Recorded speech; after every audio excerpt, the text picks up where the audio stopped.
Shalom, selamat pagi. Yuk kita baca, eh, ada dua ayat yang persis sama ini ya.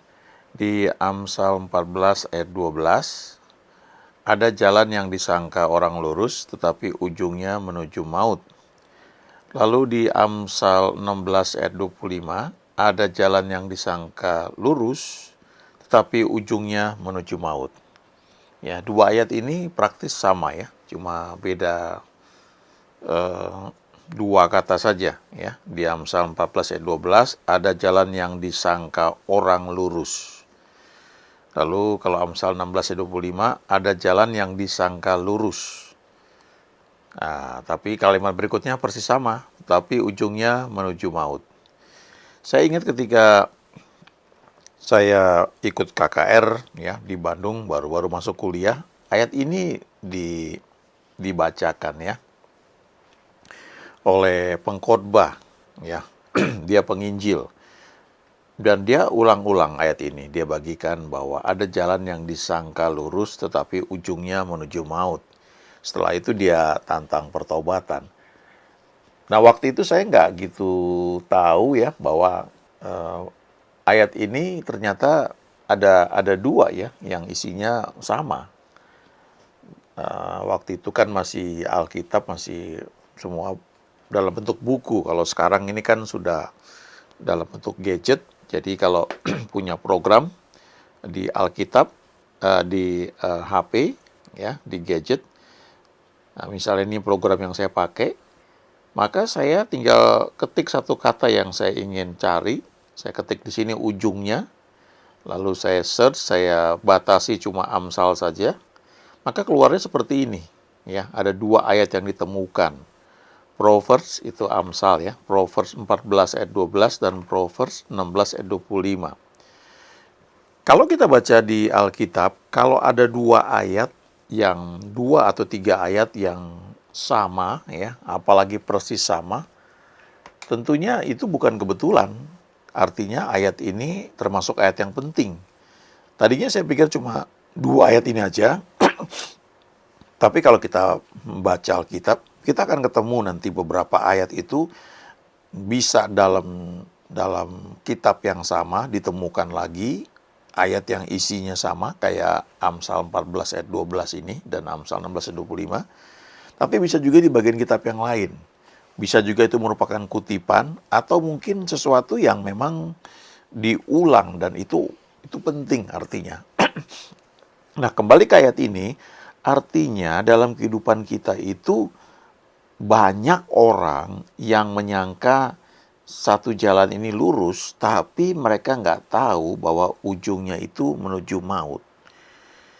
Jadi kita ini hanya bisa merancangkan sesuatu dalam pertimbangan perhitungan kita untuk hal-hal yang kelihatan oleh mata, ya, oleh pertimbangan kita, oleh kemampuan otak kita. Tapi kita nggak tahu bahwa ujungnya itu menuju maut, ya.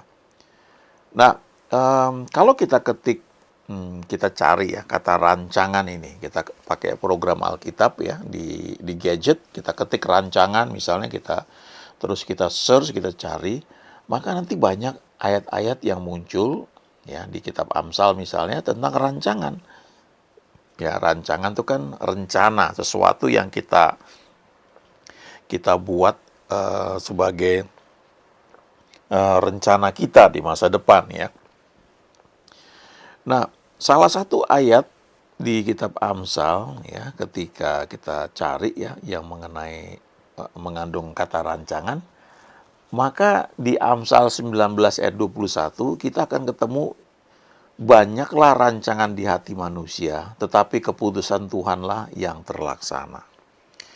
Jadi artinya kita bisa punya plan, punya rencana, punya ide ya di hati kita ya. Tetapi dikatakan di sini keputusan Tuhanlah yang terlaksana. Ya, bertahun-tahun yang lalu saya belajar untuk dalam setiap plan rencana itu bertanya kepada Tuhan ya, sedapat mungkin.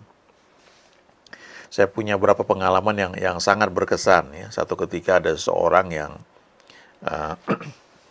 ketika saya dengar dia cerita ya, dia mau waktu itu kami di Bandung ya, dia mau ke Jakarta karena ada undangan ya, undangan teman yang menikah ya. Lalu saya ketika diceritakan itu bukan hal yang jahat ya, menghadiri undangan pernikahan, apalagi teman ya, apalagi teman yang kita kenal. Tapi waktu itu dalam pikiran saya, coba kita belajar libatkan Tuhan ya. Jangan putuskan dulu, tapi bilang dalam doa, Tuhan ini ada undangan ini ya dari teman.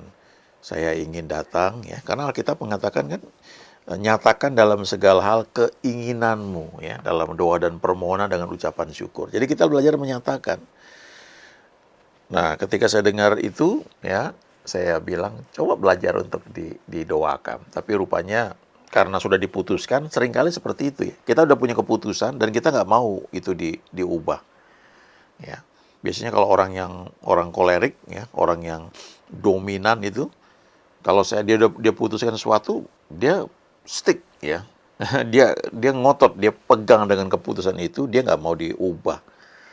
Nah, kadang-kadang orang seperti ini suka menghadapi banyak hal ya, dibentuk sama Tuhan, sampai akhirnya dia belajar untuk mempersembahkan ya, dia punya keinginan pun kepada Tuhan. Ya, bukan nggak boleh punya keinginan, justru kan tentang doa, Tuhan bilang kalau kamu tinggal dalam aku dan firmanku tinggal dalam kamu, mintalah apa saja yang kamu kehendaki, ya, kamu inginkan. Itu firman Tuhan. Juga di Mazmur 37 ayat 4 ya, perkataan Daud, bergembiralah karena Tuhan, maka ia akan memberikan kepadamu apa yang diinginkan hatimu. Nah, jadi bukan yang nggak boleh punya keinginan, tapi kita belajar menyatakan hal itu. Supaya keinginan kita yang muncul di hati kita itu bisa kita belajar untuk disesuaikan. Artinya mengizinkan Tuhan itu membentuk kita. Nanti kita akan melihat, kita punya wish ya, punya keinginan, punya dream, punya impian, Tuhan bisa beri, tapi dengan cara Dia dan kita terlindungi. Ya. Kalau enggak, seperti yang dikatakan di Amsal yang tadi saya bacakan, ada jalan yang disangka orang lurus, tetapi ujungnya menuju maut. Ya. Bisa seperti itu. Nah kemudian akhirnya ketika orang ini pergi ya, ternyata di tengah jalan sudah di Jakarta, mobilnya itu mogok ya, ada trouble lah, sehingga akhirnya mereka, saya lupa ya, keburu nggak ke pesta pernikahannya itu, karena kan ada jamnya ya. Itu hal sepele ya.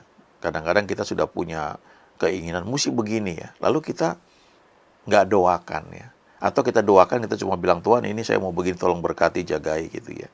Itu udah lumayan sih ya, tapi paling bagus adalah ketika kita menyatakan keinginan kita dulu dalam doa, lalu kita membiarkan hati kita ini dibentuk oleh Tuhan ya, sehingga keinginan itu muncul.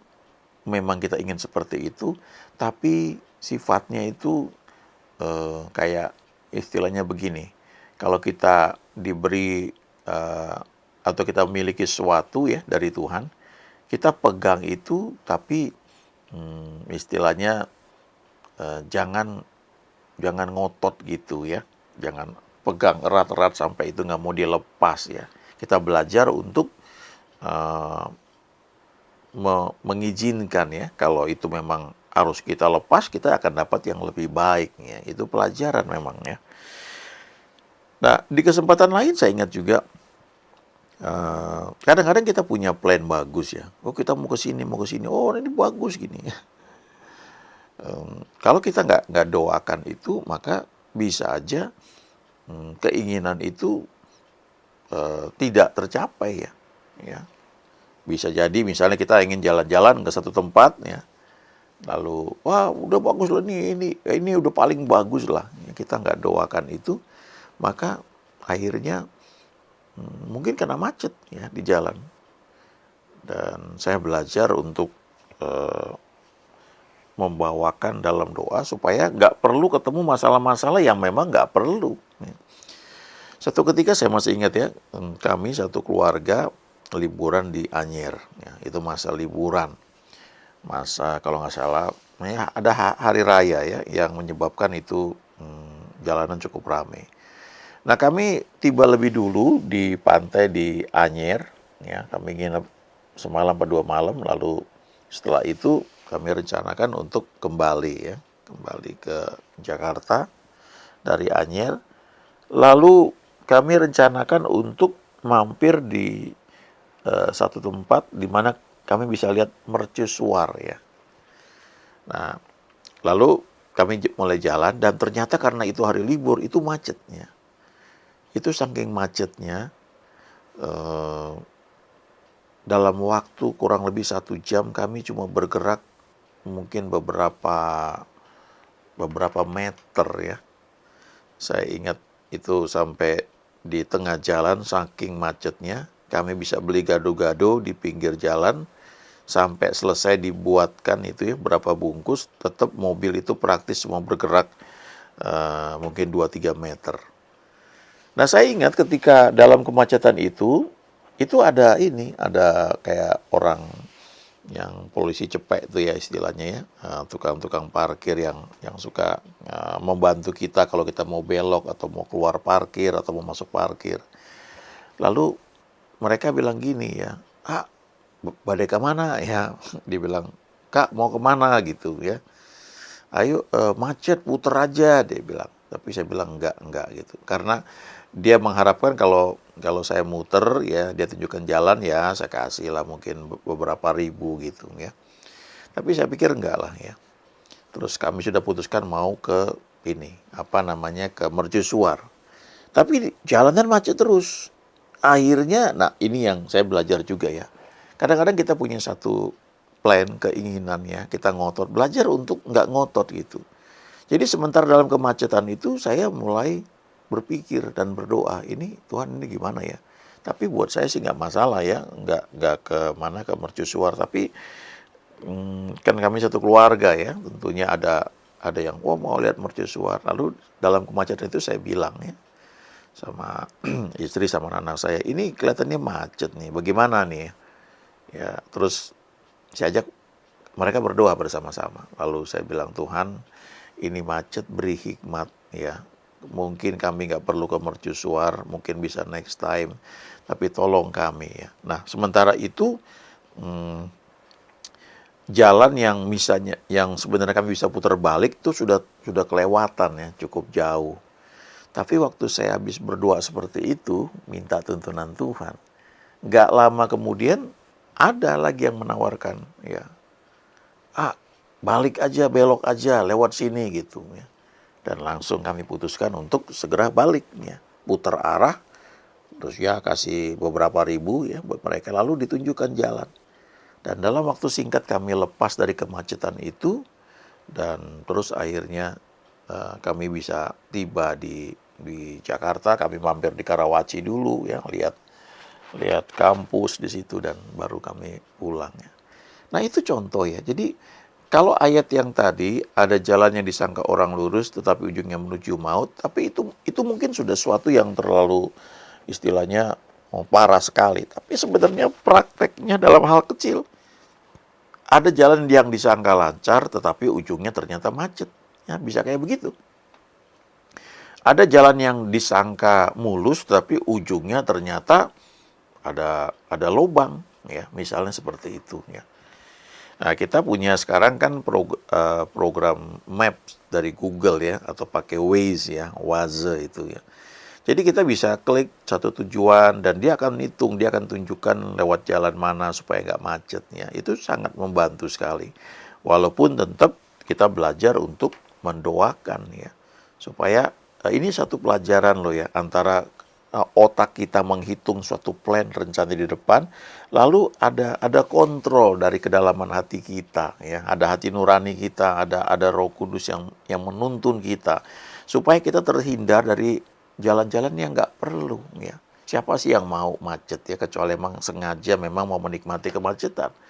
Tapi kalau kita punya plan mau ke satu tempat, ya tentu kita sudah perkirakan ya, sampai di sana jam berapa dan kita nggak ingin terjebak macet.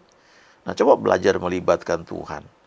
Ya, karena ayatnya ada kan, yang tadi saya bacakan, ada jalan yang disangka lurus tetapi ujungnya menuju maut. Ada jalan yang disangka lancar tetapi ujungnya ternyata macet, ya, dan sebagainya, ya, kira-kira seperti itu. Nah, di Alkitab itu ada contoh yang luar biasa, ya, jelas sekali, yaitu ketika Lot memilih, ya. Lot itu dengan Abraham, ya, diberkati karena dia ikut Abraham bersama-sama. Abraham ini ikut Tuhan. Lalu ketika harta mereka bertambah banyak, akhirnya eh, para pegawai mereka itu bertengkar karena negeri tempat mereka tinggal itu nggak cukup luas. Lalu akhirnya Abraham bilang sama Lot, ya, ayo, kamu pilihlah. Kalau kamu ke kanan, aku ke kiri. Kalau kamu ke kiri, aku ke kanan. Nah, waktu itu Lot ketika disuruh memilih, dia ambil kesempatan langsung dia pilih, dan dia lihat ada lembah Yordan, ya, dan dikatakan itu subur, ya, banyak airnya seperti taman Tuhan. Nah, Lot memilih berdasarkan apa yang terlihat oleh mata saja, dan dia pilih lembah Yordan, ya. Di situ dekat dengan Sodom, dan Alkitab berkata akhirnya Lot memilih tinggal di lembah dekat Sodom itu. Lalu dikatakan orang Sodom itu sangat jahat, ya, sangat berdosa. Abraham memilih yang sisanya. Nah, karena Abraham bersama Tuhan, walaupun dapat sisanya, tetap itu dalam perlindungan Tuhan. Lot memilih menurut apa yang terlihat baik dalam pandangan matanya, dia tidak libatkan Tuhan. Nah, ini yang dikatakan ada jalan yang disangka orang lurus, tetapi ujungnya menuju maut. Nah, itu enggak sekejap jadinya, ya. Tapi pilihan kita, ya, setiap hari itu kan ada pilihan. Bahkan dikatakan hidup kita ini adalah kumpulan dari pilihan demi pilihan. Nah, pilihan yang kita buat hari ini belum tentu kelihatan dampaknya itu besok. Bisa saja bertahun-tahun kemudian. Kalau kita nggak belajar melibatkan Tuhan, pilihan kita itu bisa salah, ya. Bisa nggak seperti yang kita harapkan. Lot yang tadinya tinggal di dekat Sodom, akhirnya dia pindah tinggal di Sodom. Setelah beberapa lama, dia akhirnya menjadi orang yang penting di Sodom. Karena dikatakan dia duduk di pintu gerbang. Pintu gerbang itu adalah tempat di mana banyak keputusan diambil. Jadi Lot ini sudah menjadi orang yang istilahnya berbaur dengan orang-orang Sodom. Dia juga menjadi orang yang mengambil keputusan, ya. Tetapi sayangnya pengaruh dia itu ternyata tidak kuat, sehingga boro-boro orang Sodom percaya dia, ya. Calon mantunya aja nggak percaya sama dia. Ketika dia bilang, ayo kita keluar dari Sodom ini karena ini mau dimusnahkan Tuhan. Calon menantunya ketawain dia, ya. Nah, akhirnya Lot, istrinya dan dua anak perempuannya harus meninggalkan Sodom. Di tengah perjalanan istrinya menjadi tiang garam, Lot cuma tinggal bersama dua anak perempuannya, ya. Dan semua harta yang sebelumnya dia miliki di Sodom itu habis, ya, tidak bersisa. Nah, kita perlu belajar dari sejak awal untuk melibatkan Tuhan dalam setiap keputusan kita. Karena kitab Amsal juga berkata, banyaklah rancangan di hati manusia, tetapi keputusan Tuhanlah yang terlaksana. Juga dikatakan ada jalan yang disangka lurus, tetapi ujungnya menuju maut, ya. Kita belajar melibatkan Tuhan. Ada hamba Tuhan yang bahkan untuk pelayanan pun, ya, dia doakan. Walaupun pintu sudah terbuka, sudah kelihatannya bagus, cocok, tetap didoakan. Kalaupun pilihannya itu tepat, tapi kadang-kadang spirit yang menyertainya. Kenapa kita memilih itu? Ya, motivasi di balik itu kalau kita bawakan kepada Tuhan akan diluruskan oleh Tuhan, ya. Supaya kita terhindar dari hal-hal yang tidak kita sadari, ya, mungkin sikap hati kita yang salah. Alkitab juga berkata di kitab Mazmur, ya, satu doa yang perlu kita juga tiru, ya. Bebaskan aku dari apa yang tidak kusadari. Dalam hidup kita mungkin ada kecenderungan yang kalau kita nggak izinkan Tuhan mengubahnya, itu bisa membawa kita menuju hal-hal yang nggak baik, ya. Biar kita terhindar dari hal-hal yang jahat, kita nggak perlu mengalami hal-hal yang memang tidak perlu. Izinkan Tuhan memimpin hidup kita, maka kita akan menikmati yang terbaik. Amin.